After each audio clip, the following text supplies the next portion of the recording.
Shalom, selamat pagi saudara. Selamat berjumpa lagi dalam renungan pagi. Tema renungan pagi hari ini adalah teguh dalam firman di tengah terpaan zaman. Firman Tuhan diambil dari 2 Timotius 3 ayat 16. Segala tulisan yang diilhamkan Allah memang bermanfaat untuk mengajar, untuk menyatakan kesalahan, untuk memperbaiki kelakuan, dan untuk mendidik orang dalam kebenaran. Saudara, surat 2 Timotius ditulis oleh Rasul Paulus kepada Timotius. Disebut sebagai salah satu surat pengembalaan atau pastoral epistle bersama dengan 1 Timotius dan Titus. Ditulis oleh seorang pelayan senior Paulus kepada pelayan junior Timotius. Waktu itu Timotius sebagai seorang penatua di jemaat di kota Efesus.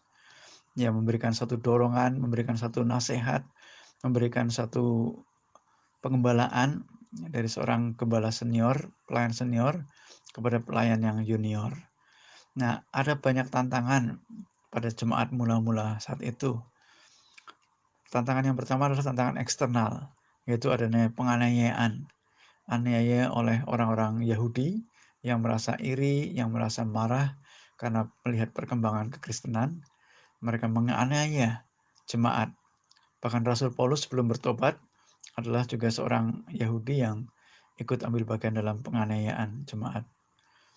Tantangan penganiayaan yang lain adalah dari Romawi, dari Kaisar Roma. Nero adalah salah satu kaisar yang sangat kejam yang menganiaya orang percaya. Nah, tantangan yang kedua adalah tantangan internal, yaitu adanya ajaran sesat atau adanya guru-guru palsu. Nah, itu pun dialami dalam jemaat saat itu, sehingga Rasul Paulus juga menasihati di 2 Timotius 2 ayat 16, tetapi hindarilah omongan yang kosong dan yang tidak suci, yang hanya menambah kefasikan. Perkataan mereka menjalar seperti penyakit kanker.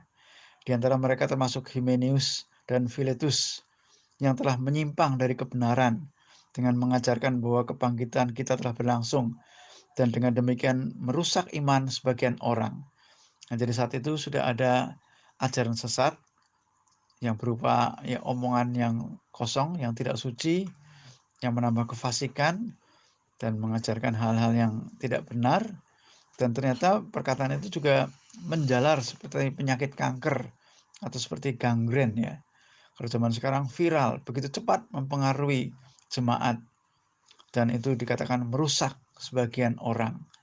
Ya, disinilah tugas Timotius untuk mengajarkan firman Tuhan, untuk membentengi jemaat dengan kebenaran firman Tuhan.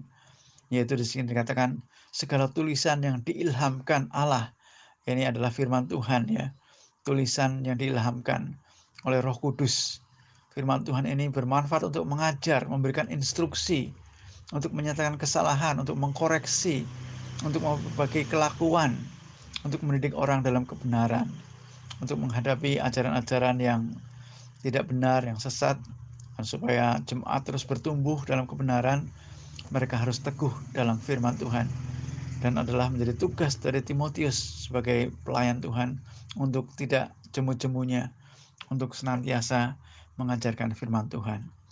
Nah, kita yang hidup pada zaman ini, hidup dalam zaman atau era yang disebut era postmodern, yang salah satu cirinya adalah relativisme.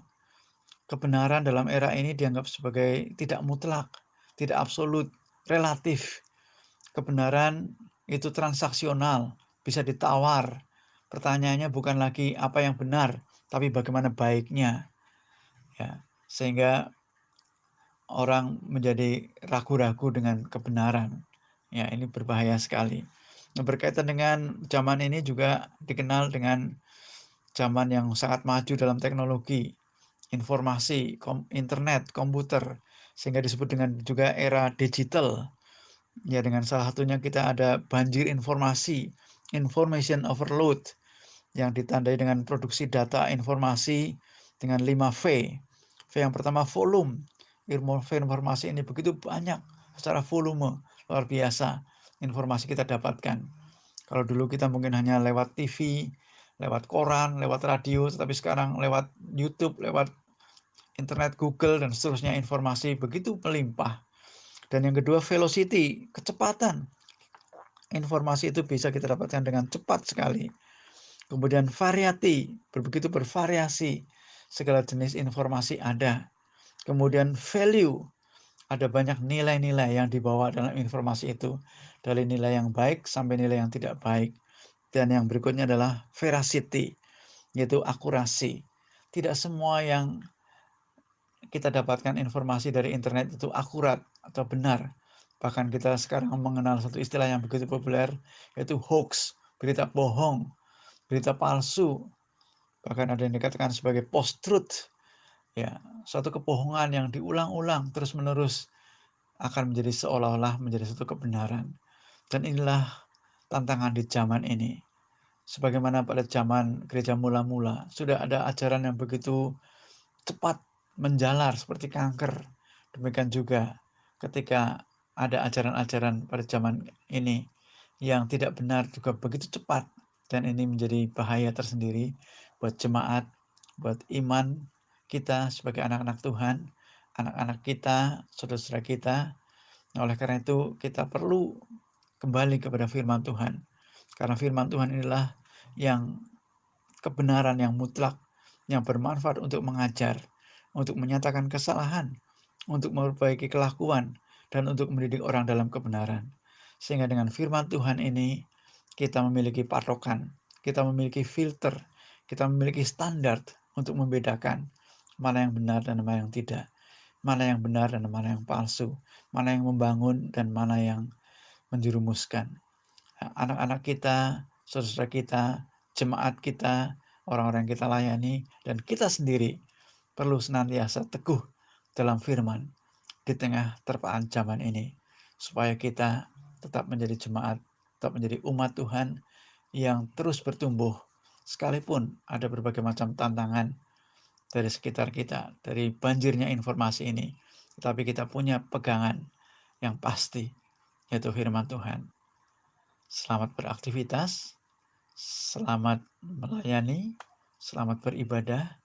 Tuhan Yesus memberkati. Amin.